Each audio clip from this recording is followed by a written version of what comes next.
அடிக்கிற வெயிலுக்கு காலை காட்டியுமே வேர்த்து விறுவிறுத்து அசந்து போய் வாடிக்கையாளர் நம்ம ஒர்க் ஷாப் வாசலில் வந்து உட்காந்தாருங்க. ஏன்னா என்னென்னாச்சுன்னு கேட்கும்போது வயல்வெளியில் ஓடுறா ஒரு பம்பில் பார்த்தீங்கன்னா 2 போல்ட்டு கட் ஆகிட்டு இதை எடுக்கிறதுக்கு தான் அலைஞ்சிருக்காரு. ஒரு சில ஒர்க் ஷாப்பில் எடுத்து கொடுக்க ட்ரை பண்ணியிருக்காங்க. ஆனால் அவங்களால எடுக்க முடியாமல் ரொம்பவுமே அலைஞ்சு நம்ம ஒர்க் ஷாப் வாசலில் வந்து உட்காந்தாருங்க. இப்போ நம்ம அந்த மோட்டார் பம்பில் கட்டான போல்ட்டை எடுக்க போகிறோம். இந்த மாதிரி கட்டான போல்ட்டை எடுக்கும் போது நம்ம நார்மலாக வெல்டிங் பண்ணி எடுத்தால் ஒரு சில போல்ட்லாம் வந்துடும். ஒரு சில போல்ட்டு பார்த்திங்கன்னா அதுக்கு தகுந்த ஹீட் ட்ரீட்மெண்ட்டு அந்த மாதிரி விஷயங்களை நம்ம பயன்படுத்தும் போது தான் வரும். இப்போ பார்த்தீங்கன்னா ஏற்கனவே வெல்டிங் அடித்தாங்கல்ல, அந்த வெல்டிங் டாக்கா எல்லாத்தையும் இப்போ நான் கிரைண்டிங் பண்ணுறேன். இந்த மாதிரி கிரைண்டிங் பண்ணுறது எதற்கு அப்படின்னு பார்த்தீங்கன்னா, ஏற்கனவே அடித்தவங்க வந்து என்ன பவரில் வச்சு எந்த மாதிரி மெட்டலை உருக்குனாங்கன்னு தெரில.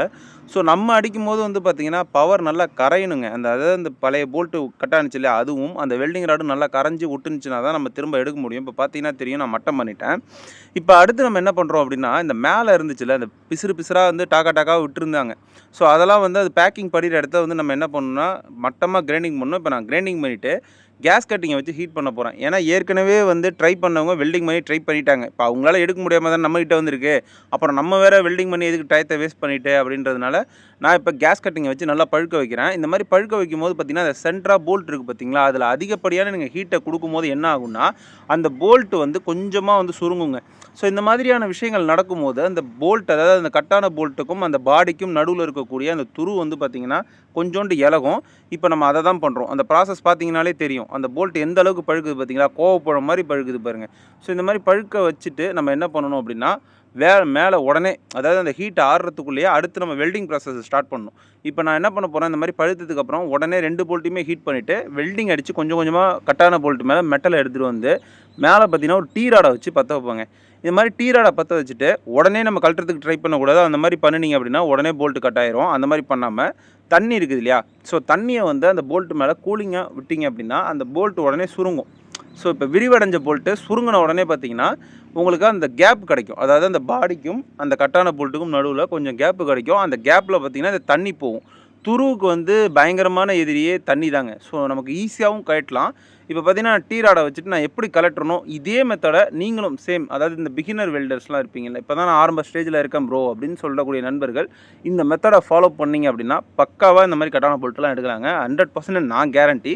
பொதுவாக வந்து நமக்கு அலுமினியத்தை தவிர இரும்பு இந்த மாதிரி கேஸ்டைன் பாடிஸ்லாம் இந்த மாதிரி மெத்தடில் நீங்கள் ட்ரை பண்ணிங்கன்னா 100% சக்ஸஸ் கொடுத்துடலாம்.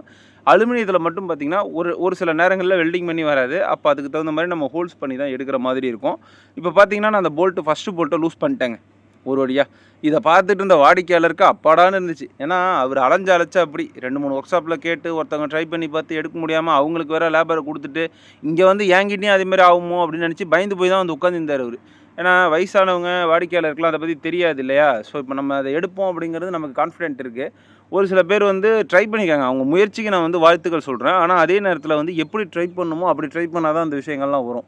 உடனே என்கிட்ட கேஸ் கட்டிங் இல்லை ப்ரோ, நான் என்ன பண்ண முடியும், என்கிட்ட வெல்டிங் மட்டும்தான் இருக்குது, உன்கிட்ட கேஸ் இருக்கிறதுனால ஹீட் பண்ணுற அப்படின்னு நீங்கள் சொல்லலாம்.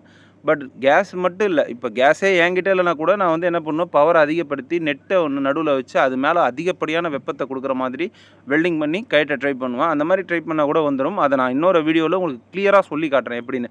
இப்போ நம்ம கேஸ் கட்டிங்கை வச்சு ஹீட் பண்ணோம்ல, அந்த கேஸே இல்லைனா கூட நம்ம சென்டராக ஒரு நெட்டை, அதாவது அந்த கட்டான போல்ட்டுக்கு நடுவில் வச்சு அது மேலே அதிகப்படியான வெப்பத்தை அந்த நெட்டுக்கு நடுவில் வந்து நம்ம வெல்டிங் பண்ணிகிட்டே இருக்கும்போது வெல்டிங் ராடை வச்சு நம்ம அதிகப்படியான வெப்பத்தை கொடுக்க முடியும். அதை லூஸ் பண்ணவும் முடியும் அப்படிங்கிறது தெரிஞ்சுக்கோங்க. இப்போ பார்த்தீங்கன்னா உங்களுக்கு தெரியும், நான் 2வது போல்ட்டையும் ஒரு வழியாக லூஸ் பண்ணி எடுத்துட்டேங்க. இதுக்கு எனக்கு ஆன டைம்னு பார்த்தீங்கன்னா ஒரு மணி நேரத்துலேருந்து 1 1/4 மணி நேரம் ஆணுச்சு.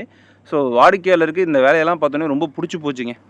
பார்த்தீங்கன்னா நம்ம அப்படியே கொடுக்க முடியாது இல்லையா. இப்போ நம்ம வெல்டிங் பண்ணும்போது பார்த்தீங்கன்னா இந்த வெல்டிங்லேருந்து இந்த ஸ்ப்ராட் வந்து பார்த்திங்கன்னா இந்த ஃபேஸ்லலாம் பட்டிருக்கும். அந்த ஃபேஸ் வந்து எப்படின்னா பம்போடு நம்ம ஜாயின் பண்ணும்போது இந்த பாடியை, ஸோ அதில் பேக்கிங் வரும். ஸோ பேக்கிங்கை வந்து படியும் போது க்ளீனாக இருக்கணும். அதனால் வந்து பார்த்திங்கன்னா நம்ம கட்டிங் வீலை வச்சு மட்டம் பண்ணுறோம். ஏன்னா கிரைண்டிங் வீல் வச்சிங்கன்னா அதிகமான பள்ளத்தை கூட ஏற்படுத்தும். ஸோ சர்ஃபேஸாக இருக்காது ஃபேஸு. ஸோ அதுக்கு தான் நம்ம வந்து கட்டிங் வீலை பயன்படுத்தணும். இப்போ பார்த்திங்கன்னா தெரியும், எந்த இடத்துலையும் காயம் ஆகலை பாருங்கள் அந்த பம்போட பாடியெல்லாம். ஸோ அந்த ஃபேஸ் டு ஃபேஸ் படியும் போது கரெக்டாக இருக்கும். வாடிக்கையாளருக்கு என்னோடய வேலைகள் ரொம்ப பிடிச்சிருந்துச்சி. உங்களுக்கு பிடிச்சிருந்தா மறக்காமல் சேனலை சப்ஸ்கிரைப் பண்ணி ஃபாலோ பண்ணிக்கோங்க.